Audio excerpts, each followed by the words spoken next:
ये कहानी उस गांव की है जहां पर हर 5 साल में एक बुद्धिमान राजा का चयन किया जाता है और उसे 5 साल तक उस गांव के अंदर राज्य करने का मौका दिया जाता है। और जैसे ही उस राजा का 5 साल का कार्यकाल पूरा हो जाता है तो उसे जंगल में छोड़ दिया जाता है, जिसमें अनेक जंगली जानवर रहते हैं। साथ ही अब तक जितने भी राजाओं को इस जंगल में छोड़ा गया वह लौटकर वापस कभी नहीं आए। उस गांव के राजा तेज सिंह का कार्यकाल पूरा होने ही वाला है और अब कुछ ही दिनों में उन्हें भी जंगल के अंदर छोड़ दिया जाएगा। लेकिन साथ ही गांव को एक नए बुद्धिमान राजा की भी तलाश है। लेकिन मंत्रियों को राजा बनने योग्य बुद्धिमान व्यक्ति की तलाश करने में काफी कठिनाई हो रही थी। तभी कहीं से मंत्रियों को खबर मिली कि गांव के अंदर एक चंद्रभान नाम का व्यक्ति रहता है जो बहुत ही अधिक बुद्धिमान है। मंत्री तुरंत ही उसके पास पहुंच गए और उससे बोला कि चंद्रभान, हम तुम्हें इस गांव का नया राजा बनाना चाहते हैं। लेकिन चंद्रभान कहता है कि मैं तो राजा बनने योग्य नहीं हूं। लेकिन मंत्री ने उससे कहा कि आपके अंदर राजा बनने के सभी गुण मौजूद हैं और आपको ही राजा बनना पड़ेगा।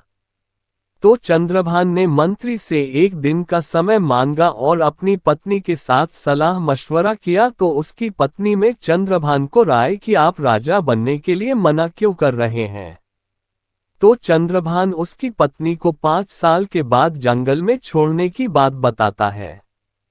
तभी चंद्रभान के मन में एक ख्याल आता है कि क्यों ना मैं राजा बन के उस जंगल को ही समाप्त कर दूं जहां पर 5 साल के बाद राजाओं को छोड़ा जाता है।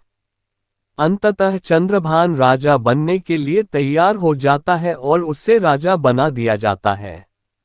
राजा बनने के कुछ समय बाद वह सभी मंत्रियों की बैठक बुलाता है और आदेश देता है कि गांव के अंदर जंगली जानवरों के खतरे को देखते हुए पास के जंगल को काट दिया जाए और वहां पर सड़कें, तालाब और रहने के लिए घर बना दिए जाए। अब राजा चंद्रभान के 5 साल पूरे होने ही वाले हैं और कुछ ही दिनों बाद उन्हें भी दूसरे राजाओं की तरह उसी जंगल में छोड़ दिया जाएगा। इसी बात को सोचकर उसकी पत्नी और गांव के सभी लोग चिंतित थे। लेकिन जब चंद्रभान को जंगल में छोड़ने के लिए ले जाया जा रहा था तब उसने गांव के सभी लोगों को बताया कि चिंता करने की कोई बात नहीं, मैंने उस जंगल को एक रहने योग्य जगह में परिवर्तित कर दिया है। वहां पर मुझे किसी जंगली जानवर का खतरा नहीं होगा और आसपास सभी लोग आराम से रह सकते हैं। ये बात सुनकर सभी गांव वाले बहुत ही प्रसन्न हुए और सभी गांव वालों ने राजा की बुद्धिमानी की तारीफ करते हुए उसे हमेशा के लिए राजा बने रहने का आग्रह किया।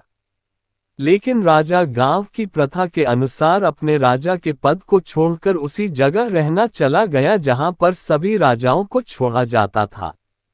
इस कहानी से हमें ये शिक्षा मिलती है कि हम अपनी बुद्धिमानी से हर समस्या का समाधान निकाल सकते हैं।